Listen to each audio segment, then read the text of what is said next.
Okay, let's get started. Hello, everyone. Thank you so much for coming to our last webinar on leadership and communication. For those who came to all 3 of our webinars, thank you so much. And we are excited to show you what Bivi has to offer, and hopefully you guys sign up on our platform and use us afterwards. So let's get started. So just a couple of Zoom tips before we start. Please stay muted unless you're asking a question at the end. And if you do have any questions, please type it in the chat and we will address it when you can.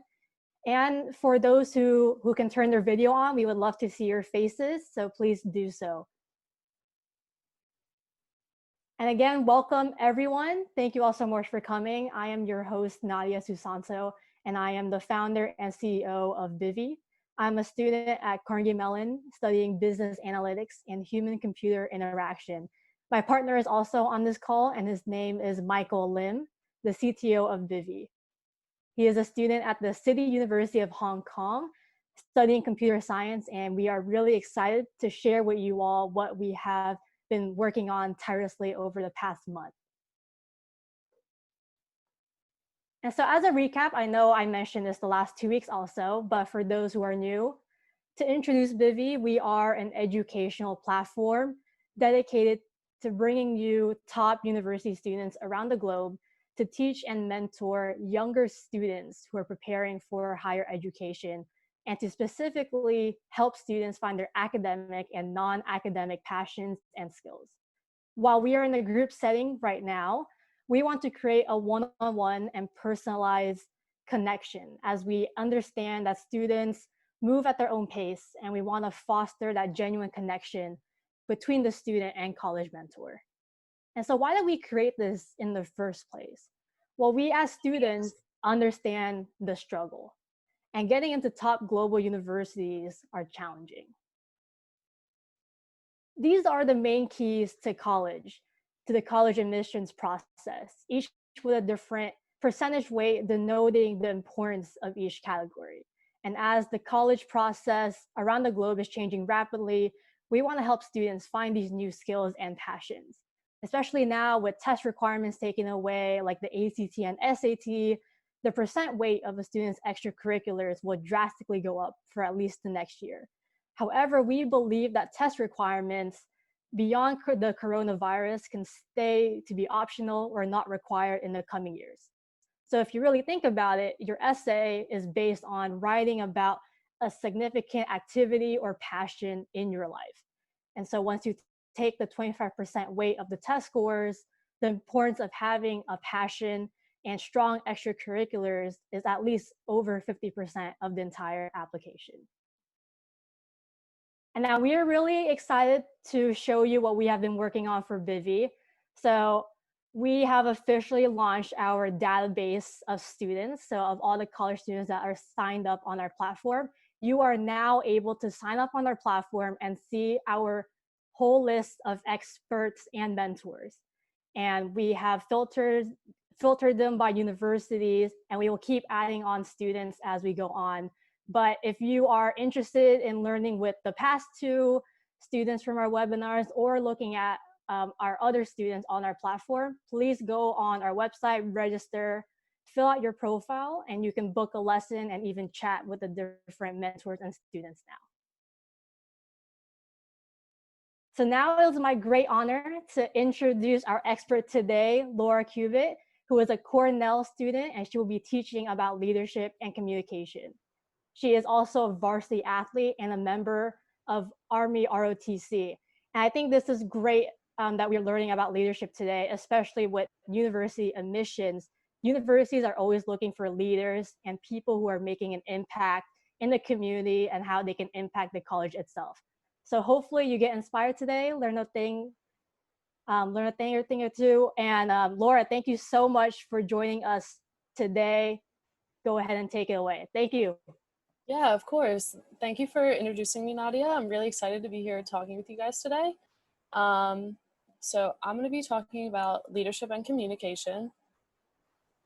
So leadership is kind of a tough topic because not everyone sees themselves as a leader. But in my opinion, leadership is all about the process of influencing people. So whether you know it or not, you always have an influence on the other people in your life. And like Nadia mentioned, colleges and jobs tend to look for what leadership experience you have, and building leadership skills will help you get those leadership roles that colleges and jobs look for. So a little bit, I'm in the Dyson School of Applied Economics and Management. I'm concentrating in business analytics, and I'm also pursuing a minor in leadership. And at Cornell, I'm on the women's field hockey team, and I'm a cadet in the Army ROTC program. So that's where I got a lot of my background on leadership, through ROTC, as well as field hockey and some different leadership workshops we do through athletics. So some of you guys are probably wondering, what's ROTC? So ROTC is the Reserve Officers Training Corps, and that is the military's way of training college students to become officers, future officers in the military. So ROTC consists of classes where we learn about military science. We do physical training, and we also do tactical field training.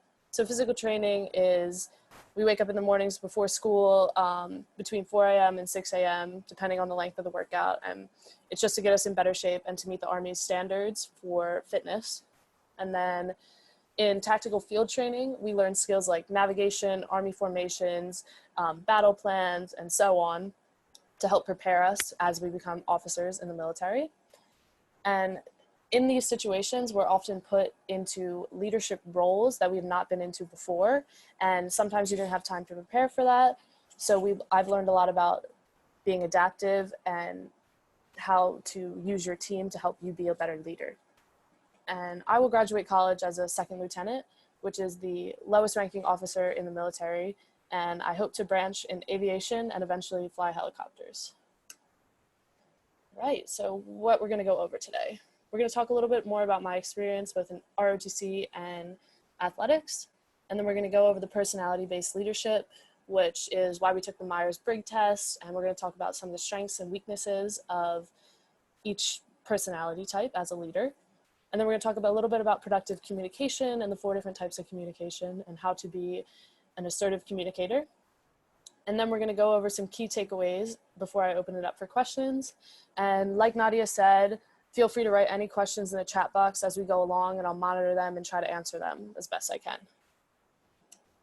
All right, so now we're going to get into some leadership in the Army. So leadership, the Army defines leadership as the process of influencing people by providing direction and motivation to accomplish the mission and improve the organization.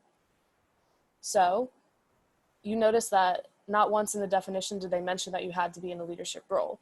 And this is on purpose. The Army measures every single person for their leadership capabilities, and they make it much easier to move up if you have good competencies and attributes of a leader. And it's the same way both in school, in a job, clubs, so on a team. If you have these good leadership skills, it's going to make it a lot easier for you to move up and become more successful. So being a good leader comes down to connecting with people, and you cannot influence them if you don't spend the time to build relationships with the people that you lead. So and earn the respect. So I'm going to go over a little bit about how you can do that. So the US Army has 3 different attributes and 3 different competencies that they use to define a leader. The attributes are character, presence, and intellect. And then the competencies are leads, develops, and achieves. So character is all about leading by example, who you are, based on your morals and values. Presence is about being confident in yourself as a leader and being able to take the group in the right direction.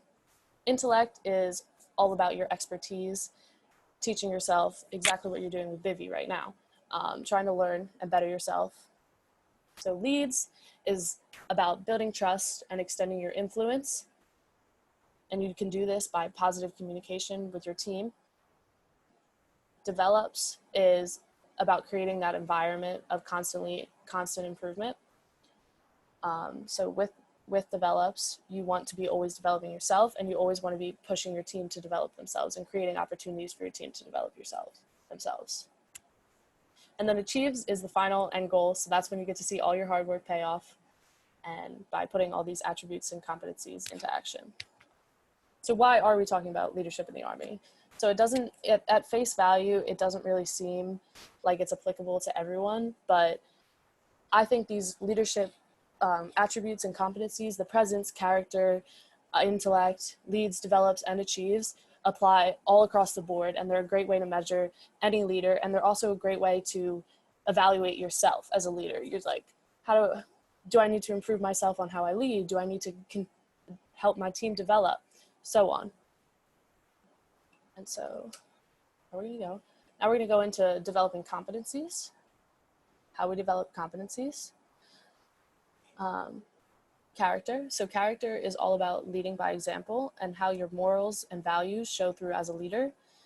And if you never stray from those morals and values, you're going to build respect from from within the rest of your team, and they're going to understand that you mean what you say every time you say it. And presence is all about being confident in yourself as a leader. Presence also helps build respect and makes it easier for your team to want to follow you. And then intellect is about educating yourself and becoming an expert in your field. And this is going to help your team and also help yourself, because you're going to be the one that your team comes to because they know you know the most and they know you're working the hardest. Now we're going to go into some of the competencies. So the competencies are leads and develops, which then leads to achieves. So leads is about building trust through honest communication. And in my opinion, honest communication is the most important thing in a team. This helps build an understanding between your team and a mutual respect, where you know your team is going to give you constructive criticism and you can give your team constructive criticism and help them improve. And then develops, like we talked about, creating an environment of constant improvement. If you're always trying to improve yourself and create opportunities for your team, this will only end up better in the end, and you guys will be able to better achieve your goals in a more efficient manner. So achieves is the final end game where you can see all your work pay off. That's what everyone wants to see, achieves. Now we're going to go into a little bit about my background in athletics and where I learned leadership. I learned it a lot through Big Red Leadership Institute, which is where coaches come in and talk to us about their experience in leadership and what they've learned in leadership.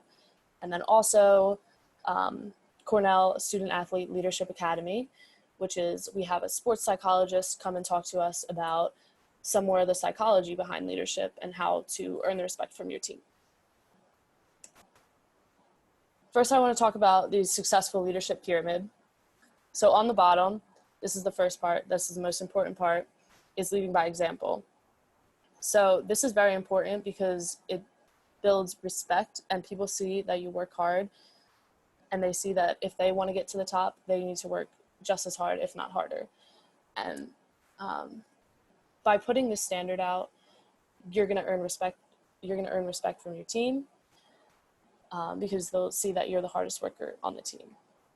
And then vocal leadership, after you've been leading by example, we can get a little bit into vocal leadership, and we'll talk a little bit more about how to do that correctly, because vocal leadership sometimes can get a bad rap because people don't like leaders that talk too much. But if your team can already see that you're working hard and you're only saying things because you have to, they'll respect that so much more. And then finally, we get into team leadership. And this is about becoming a catalyst for change within your team. So once you've earned that respect and figured out how to talk to your team effectively, you're going to be able to move your team in a positive direction. So confidence, leading by example. This confidence, commitment, composure, and character are the four main things that most teams want to see from their leaders. So with confidence, this is very similar to presence that we talked about in the Army attributes. With confidence, you want to be confident in yourself and know that your skills are up to par, that you know everything that you need to know, and you just want to be there and ready to help your team. Commitment, your team wants to see you showing up every day. to earn the respect, you need to show up and have a good day every single day. Then composure. No team wants to see their leader fall apart in a stressful situation. It's probably the worst thing to see, whether it be in sports, business, anything across the board.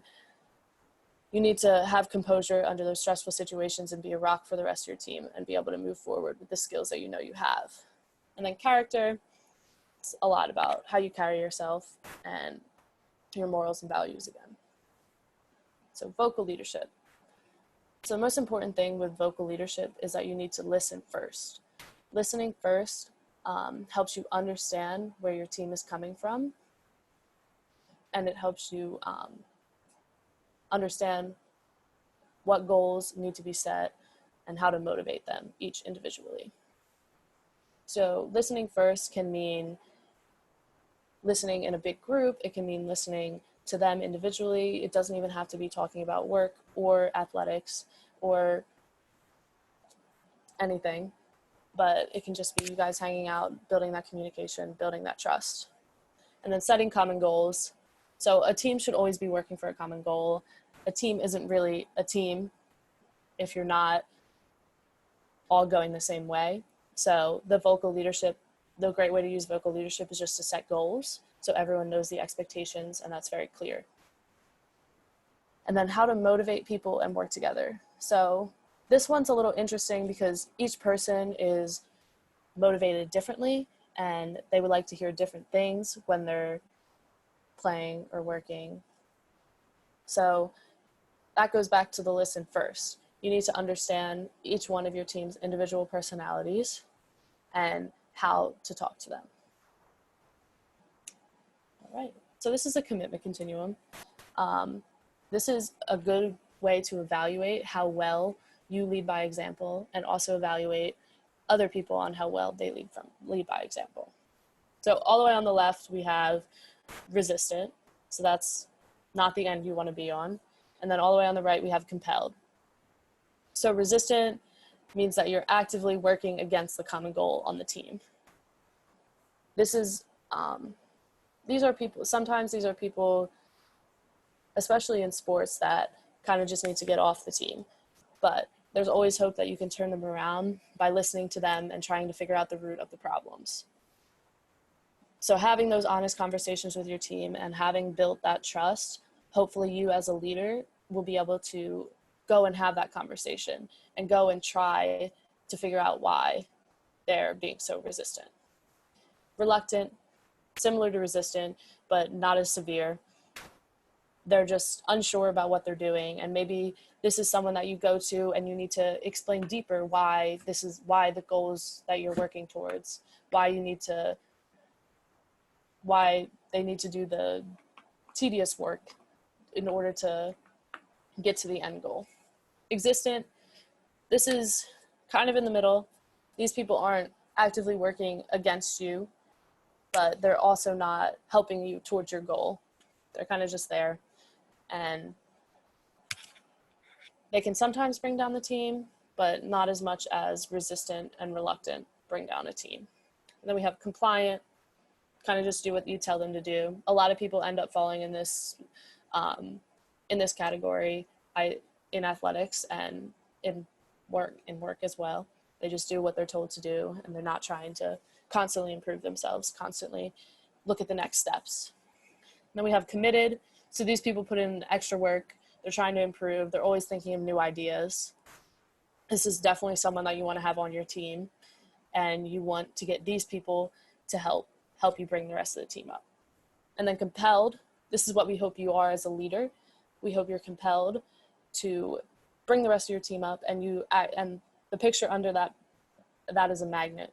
So you want to draw all the rest of your team up towards you, which is the end goal. And then along with that, we have obsessed. So obsessed is similar to compelled, but you're not really working with the team. You're kind of just obsessed on your own. You're obsessed with your own success, not with your team's success. So this can be detrimental to a team because that person's only playing for themselves, and it's going to end up messing up the team in the end. And so, team leadership. After you combine leading vocally and leading by example and use the earned respect, you can become a catalyst for change on your team and within your organization.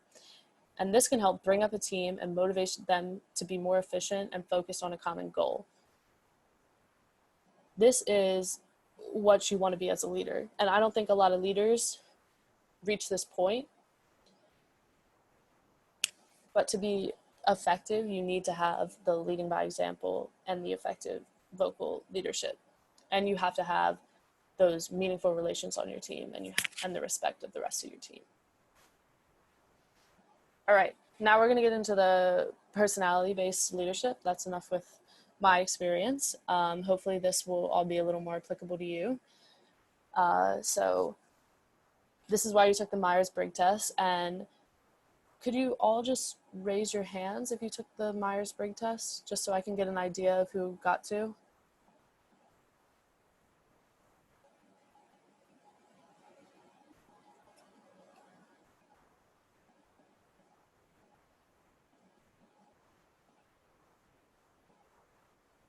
All right, awesome. It seems like a decent amount of you got to take it. So I think it's important to understand your strengths and weakness, because this is the first step to improvement.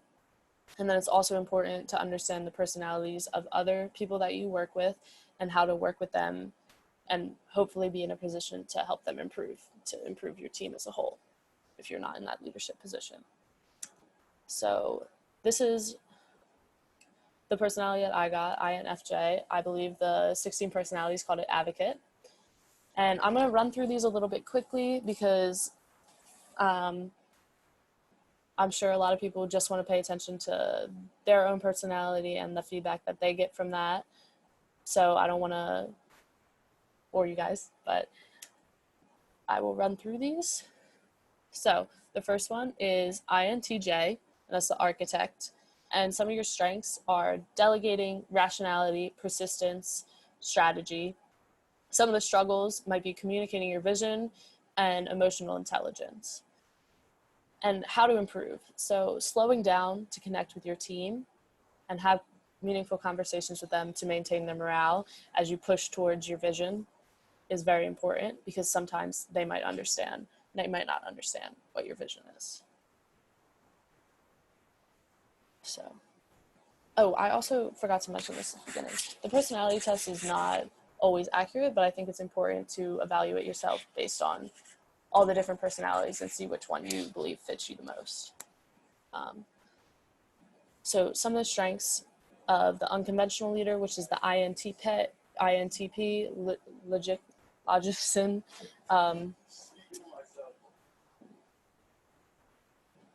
Some of the strengths are analytic, imaginative, open-minded, enthusiastic, and some of your struggles are that you're private, a little insensitive, absent-minded at times, and can be condescending when you get frustrated. So I think how to improve, it's important to have patience and focus to improve your mental availability to your team. So this might be having an open door policy, or just if you're more applicable to a student, just in a group or a club, just feel free to text me anytime, that sort of thing. So the ENTJ personality, which is commander, you are an assertive leader, and your strengths are you are efficient, energetic, self-confident, and strong-willed. Your struggles may be that you're stubborn, intolerant, impatient, and arrogant. So I think it's important to force yourself to sit and listen to your team's opinions and consult others before making big decisions, because you'll tend to steamroll over the little details, and a lot of times your team will have good ideas or ideas that may improve your own idea. So the ENTP personality, the debater, that's 16 personalities called it. You are an innovative leader. Some of your strengths are knowledgeable, quick thinker, original, charismatic.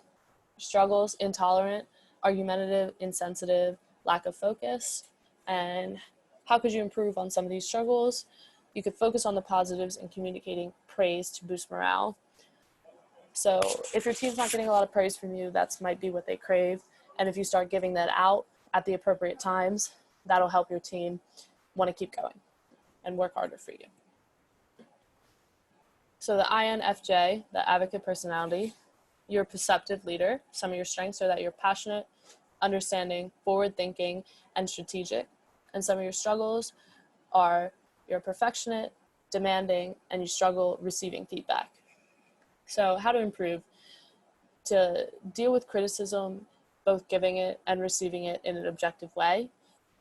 A lot of times with criticism, you have to put your emotions to the side and just accept it for what someone's saying to you or what you have to say to someone.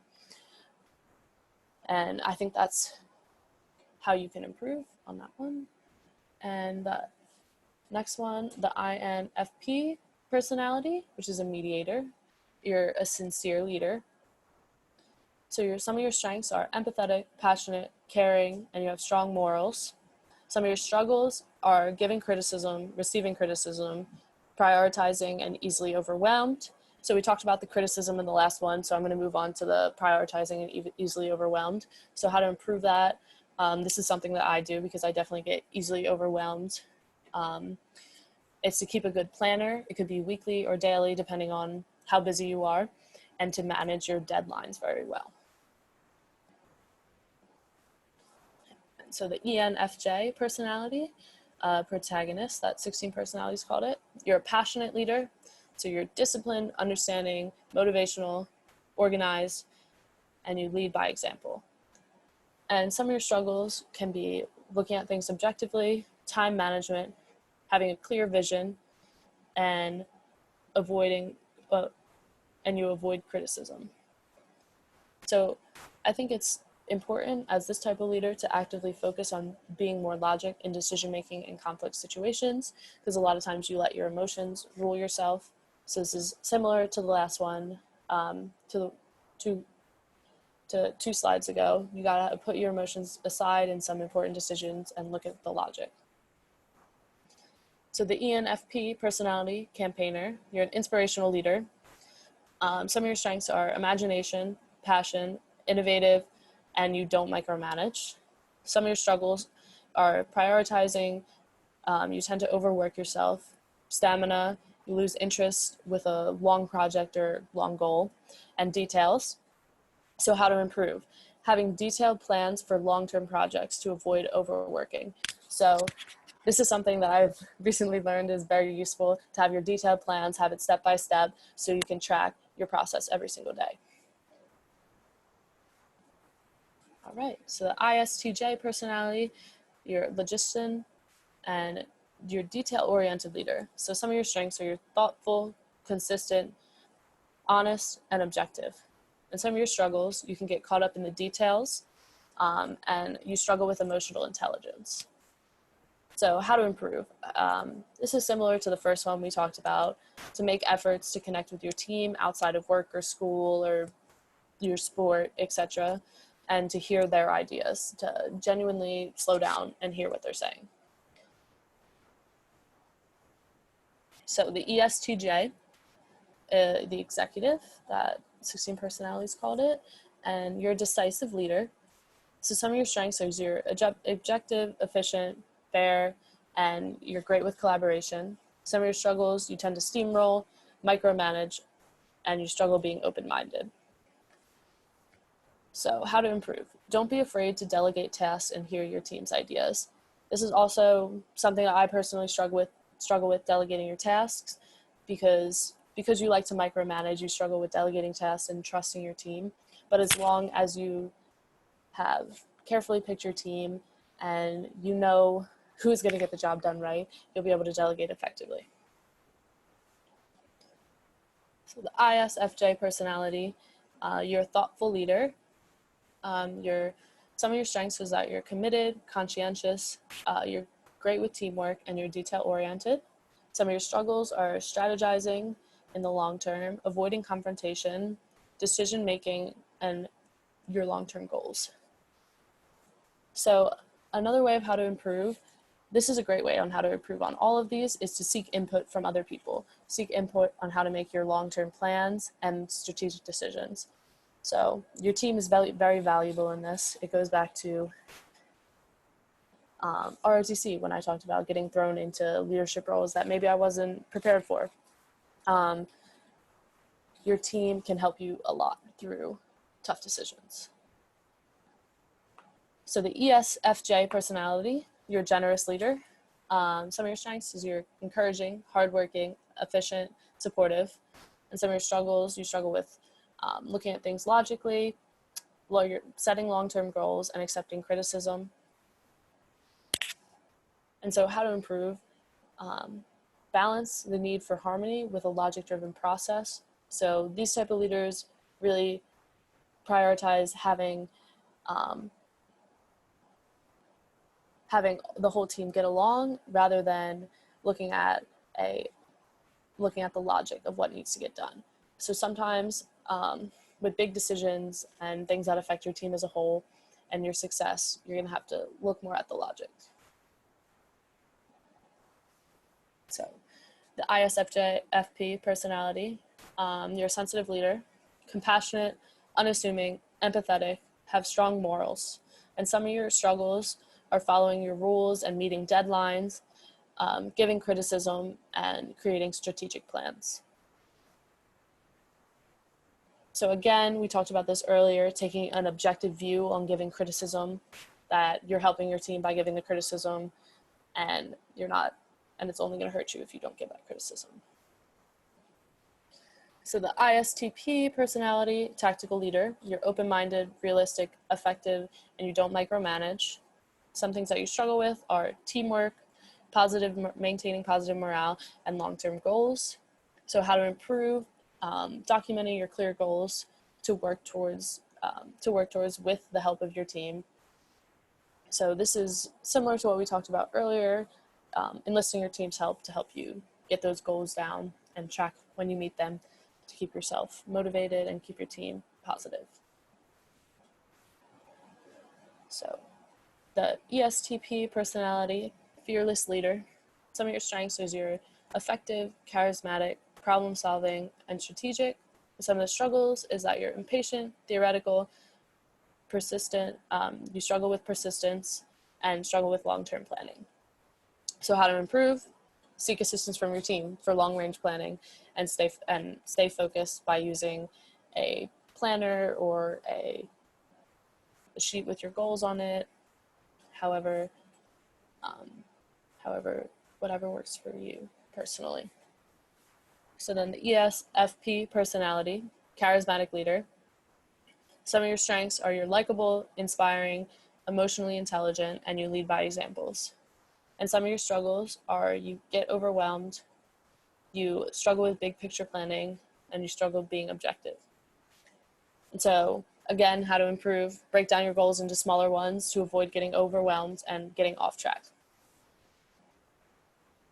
Right. So now we're going to go a little bit into communication and the 4 types of communication. So these are the first 3 types of communication. We have passive, passive-aggressive, and then aggressive communication. So with passive communication, you can notice this by having difficulty with eye contact, inability to say no, a very go with the flow personality, and failure to express your emotions.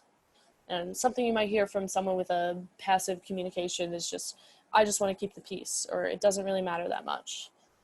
So this isn't the best for a leader to have, because you need to be assertive and telling your team what the goals are, and everything should matter.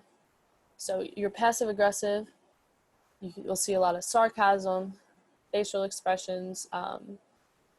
Their facial expressions don't really match what they're saying, so you can tell they're being sarcastic, and difficulty acknowledging their emotions. So something you'll hear, maybe, that's fine with me, but don't be surprised if someone else gets mad.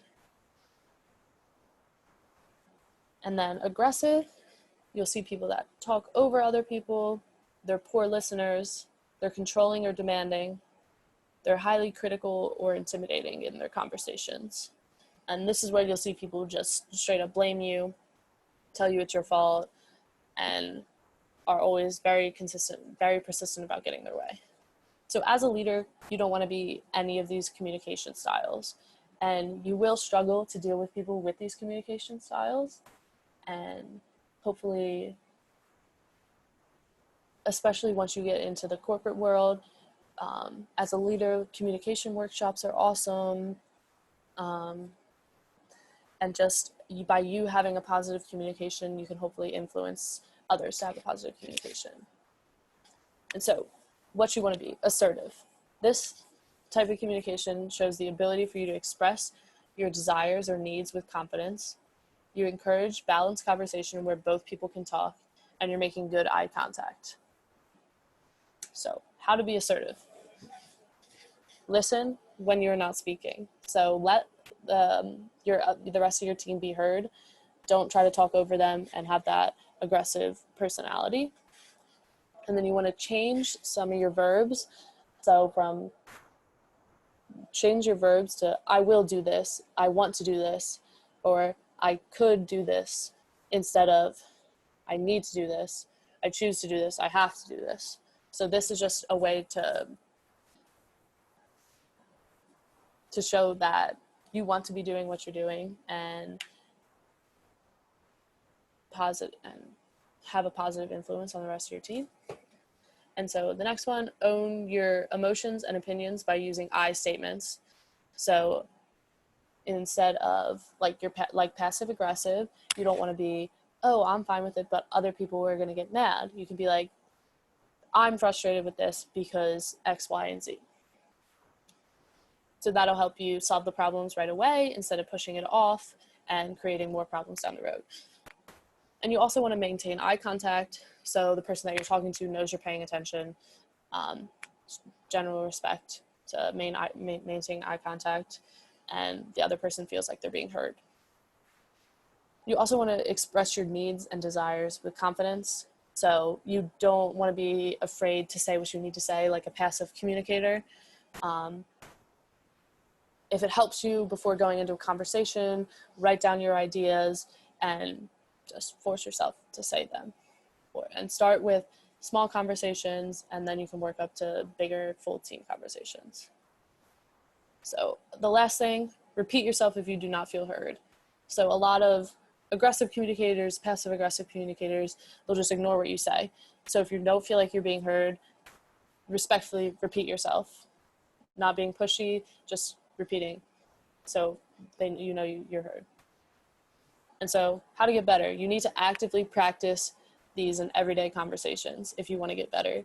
So you can start with conversations with your 1 or 2 people, your parents, your siblings, whatever is available to you. Just actively start being an assertive communicator. So some of the key takeaways that I wanted to go over. So leading by example always comes first, like we talked about, especially through the athletics part. Leading by example is key in earning the respect of the rest of your team. And in order to earn that respect, you need to lead by example, and you need to show that you are the hardest worker on the team. And the second thing is that everyone is a leader, whether you believe it or not. You have influence over other people in your life, and no matter what type of organizations, clubs, teams you participate in, you are a leader. And then the third one, this is also a very important one: self-awareness is the first step to improvement.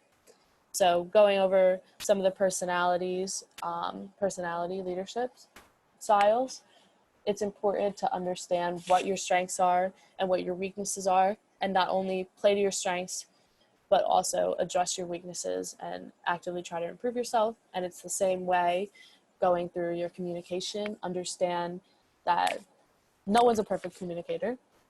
So when you catch yourself doing something aggressive, passive, passive, catch yourself in that and remember to change your verbs, listen, use I statements, and so on. And then the last one is listening is often more important than talking. So this is something that a lot of leaders miss as you move up and up and up. A lot of leaders have good ideas and they get caught up in their good ideas and they don't want to listen to anyone else. And that will start to be the downfall of a good leader. So always try to listen first, because the input of your team is only going to help your company, your club, your sports team be more successful. So yeah. Now, Laura, we have one question. What is your advice for high schoolers to get leadership skills? Yeah, awesome question. So leadership skills, a lot come from being in a sports team, on a club or organization. Leadership can be through tutoring younger students, anything that shows that you were like working with a group, and even you could even start your own club. Just anything that shows you were working with a group and that you were actively one of the ones organizing it. I guess I had a question too. I think a lot of people think that leaders are born with that ability. Do you agree or disagree with that statement? And if you disagree, how can someone who doesn't think that they're born a leader, how can they kind of start believing that they are? I definitely disagree with that, because leaders have so many different styles and it takes a lot of practice to be a good leader. So that's why CEOs and entrepreneurs go through leadership development workshops, because no one is really born a good leader. You need to practice your good communication. You need to practice improving yourself and earning the respect of your team. And also working hard. That's the first thing, is starting to work hard. Here's another question. How do you explain or write leadership in an essay, like on paper for like college essays? How would you sell yourself as being like a leader that you are? How would you sell yourself? So I think it is important to have some leadership experiences. And as a leader, I think it's important to talk about what kind of communications you've had, how you have affected goes back to being the catalyst for change, how you have affected the morale of your team, and how you have pushed them closer and closer to success. And I guess make it evident of how you've had influence on other people's lives.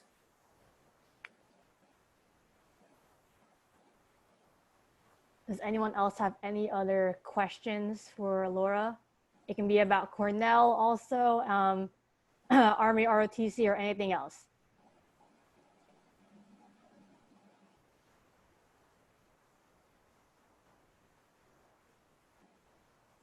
All right, one question. What made you decide to do ROTC? All right, so,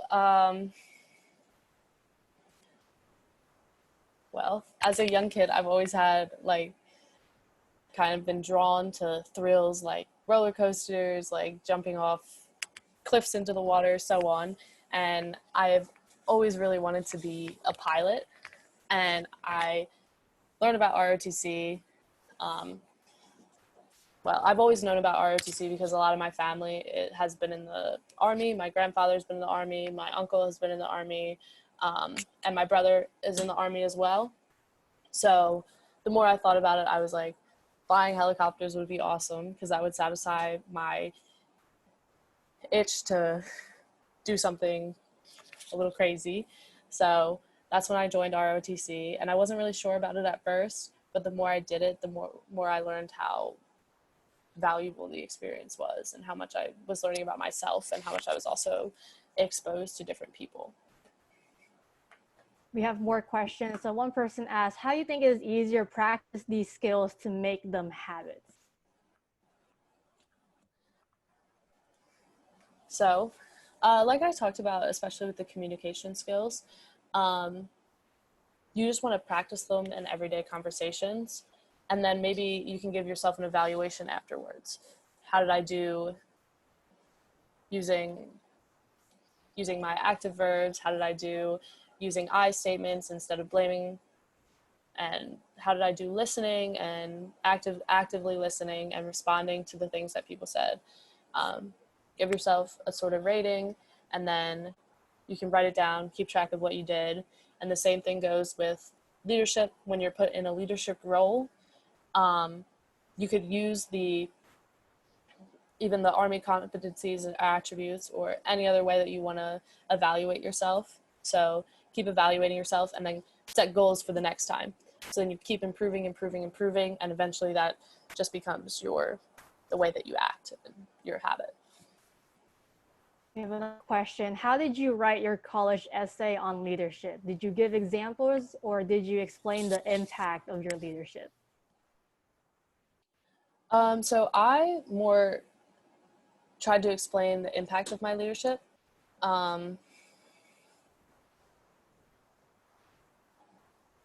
I more tried to explain the impact of my leadership. So I went back to like the changes that I made within my teams or clubs, and then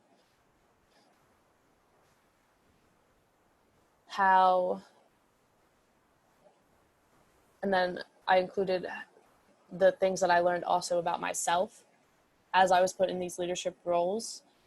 I included how I thought me as a person grew, which is very important for colleges. They really want to learn mostly about you. So talking about how you improved as a person due to this experience, and how you developed your communication, your leadership, your teamwork, would be really key for applying to colleges. We have another question. How do you know when you need to do more as a leader? It's a tough question. So how do you know when you need to do more?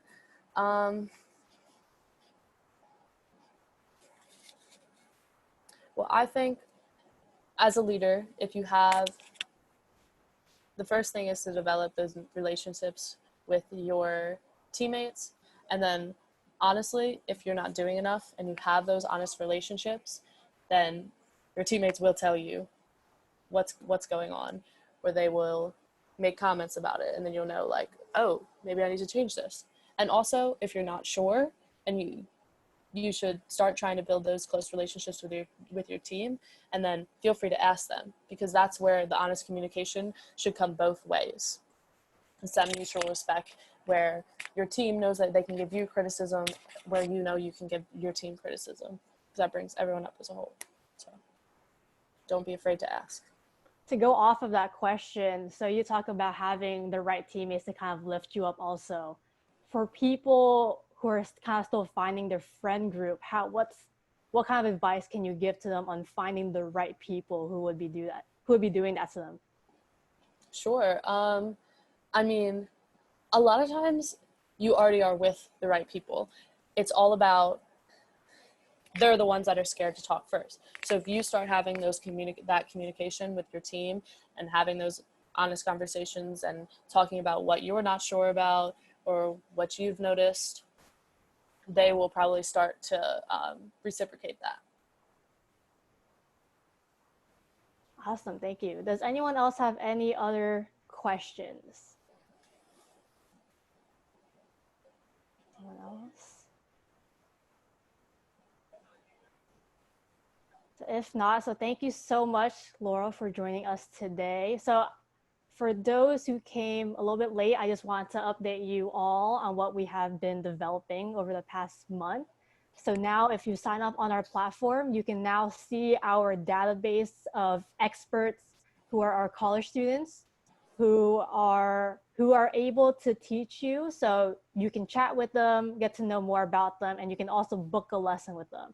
We are still processing, we're still developing our payment system on our platform, but it will be coming very soon. So we do have our pricing also on our website, and it will direct you to a Google form, and we will be sure to reach out to you And as for the future, we will be having a lot more of these sessions, so definitely be on the lookout. And we have some exciting things planned. Maybe we can do summer camps also. So we are developing everything so far. And again, if you have not signed in, please complete the form at tinyurl.com/Bivi Leader. And to also enter the raffle, which we will be announcing in a couple of days once we gather everyone's emails from the last 3 webinars. And again, if you're interested in learning more with Laura about leadership or communication, also fill out the form below, tinyurl.com/learnlaura. And again, we have our chat feature up and running. So if you just want to chat with her directly also, you will be able to do that. And I know we have a couple of minutes before the 30 hits. So I will be on if you have any questions about Bivi, or if you have any last minute questions also for Laura. So I will be on for 8 more minutes. So feel free to type in the chat or just go off of mute and speak your mind. We have one question. When will we hear regarding the raffle winner? So we will let you know in the next days. So maybe around Monday or Tuesday. And again, the raffle winner will receive two free lessons for any subject that they want. Oh, we have one question, Laura. How has Cornell made you a better leader? Yeah, so I think Cornell has made me a better leader because it's exposed me to a lot of situations that I haven't been in before. So being able to adapt and learn from each of those situations has been really important to me. And I've also with ROTC, I've been exposed in like a lot of uncomfortable situations, whether that's outside in the cold and you don't want to be in a leadership position right now, but you have to force yourself to be. So that has helped me be a better leader and learn a lot about myself and learn a lot about how to be adaptive. I think that's the main thing, adaptivity.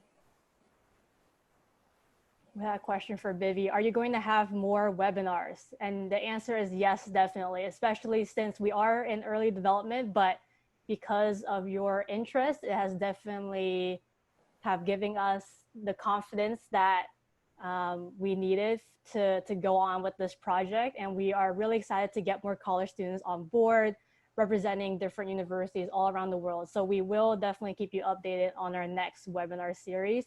But for now, definitely register in our platform and get started on chatting with the different college students that we have. And you can book your lessons as soon as possible. Laura, one question for you. Have you ever failed as a leader, and how did you make the best of that situation? Yeah, so in ROTC, it's almost impossible not to fail as a leader one time or another.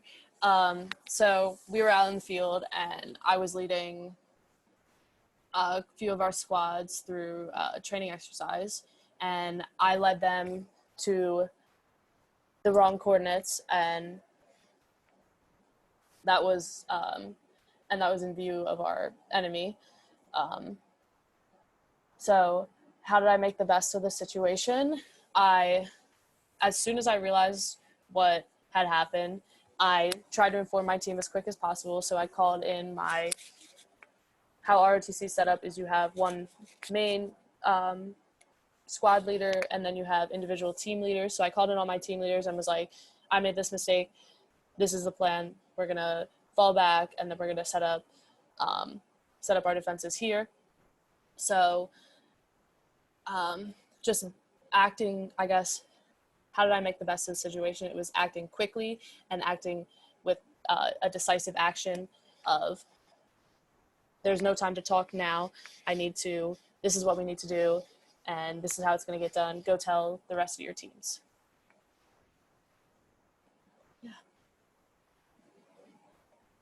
Awesome. So I guess question for Bivi. When will Bivi expand their teachers to more areas? And as I said before, every single day we're constantly getting new people on our platform.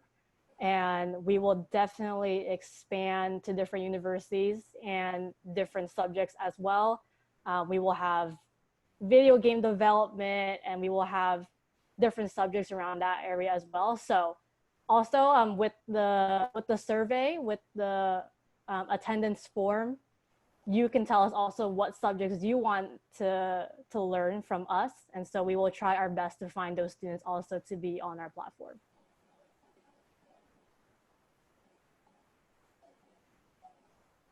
Does anyone else have any other questions? I will be on for 4 more minutes if anyone else has any questions, but if not, thank you so much everyone for joining us for our very last webinar.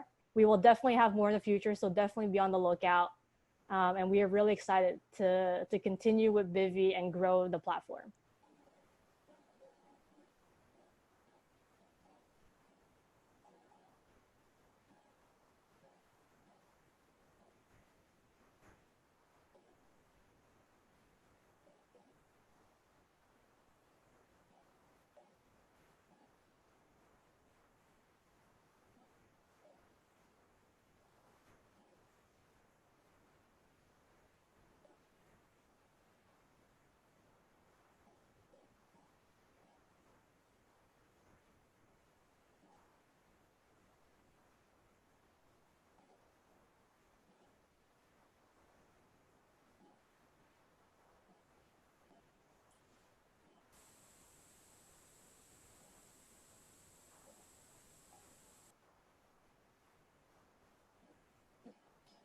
Laura, one question.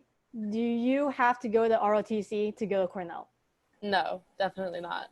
I'd say the school is about 15,000 students, and there are probably a little over 200 in ROTC, so you definitely do not have to go to ROTC to go to Cornell.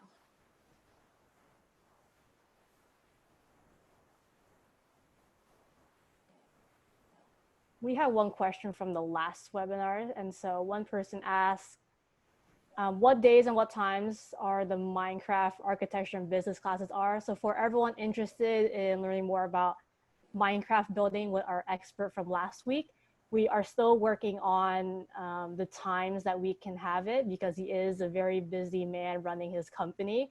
But we will probably have a summer camp, and we are still working out the details of that, but we will be sure to finalize that and get back to you on the different times.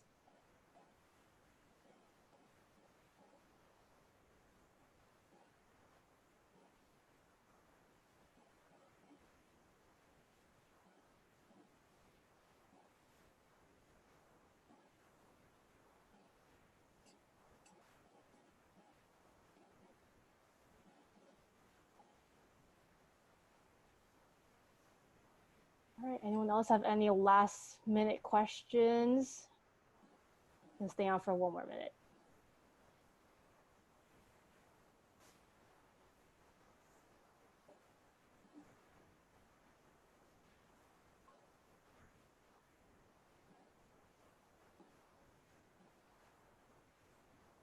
Laura, what has been your greatest memory with Cornell so far?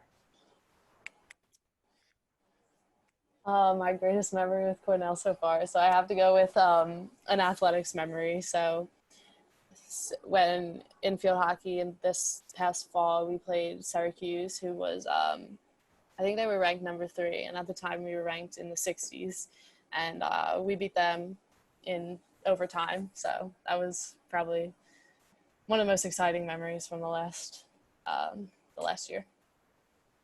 I guess one last question. How do you balance ROTC, being a varsity athlete, and being a student at Cornell?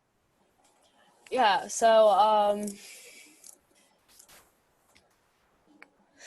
it's a tough question. So the cool thing about Cornell, if you play a sport here, you are limited by Ivy rules. So especially out of season, you're only allowed to practice, I think it's under 20 hours a week.